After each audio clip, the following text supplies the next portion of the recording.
আলাইকুম এভরিওয়ান, আমাদের স্বাগতম রেকর্ডের বা আফরোজা রান্নাঘরে। আজকে আমি আপনাদেরকে দেখাবো পারফেক্টভাবে কিভাবে আপনারা খুব সহজে ঘরেই দই তৈরি করে ফেলতে পারবেন। সো আমি এখানে 1 লিটারের দুধ নিয়ে নিয়েছি আর স্বাদ মতো চিনি দিয়ে দিয়েছি।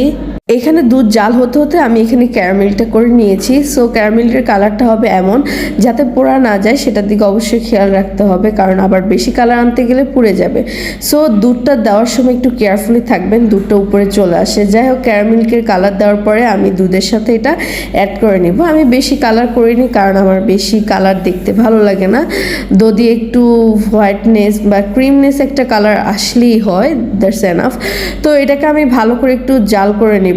সো আপনারা কম জাল করলেও পারেন, কোনো সমস্যা নেই, দই আপনার হয়ে যাবে যদি আমার টিপস অ্যান্ড ট্রিক্সগুলো ফলো করেন। সো এখানে আমি ভালো করে এটাকে ফুটিয়ে নিচ্ছি, বারবার নেড়ে চেড়ে দিচ্ছি। মিষ্টিটা দেওয়ার পরে দেখা যায় আবার পানি ছাড়ে, তখন আবার অ্যাড করতে হয়।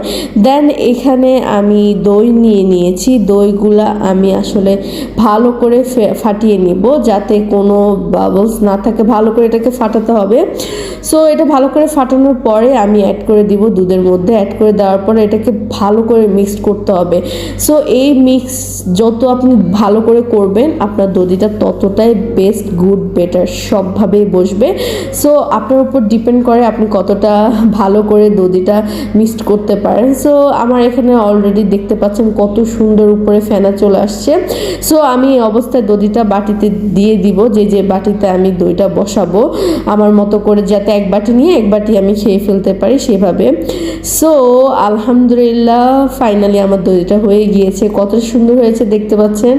বাস এখন আর কি, খাবার শেষে ফ্যামিলির সবাইকে নিয়ে এনজয় করে দই খাওয়া। সো অবশ্যই আমারটা ফলো করলে আপনিও তৈরি করে ফেলতে পারবেন টেস্টি টেস্টি দই, আর ফ্যামিলির সাথে এনজয় করবেন সবাইকে নিয়ে। কেমন লেগেছে অবশ্যই জানাবেন, লাইক করবেন। Bye bye.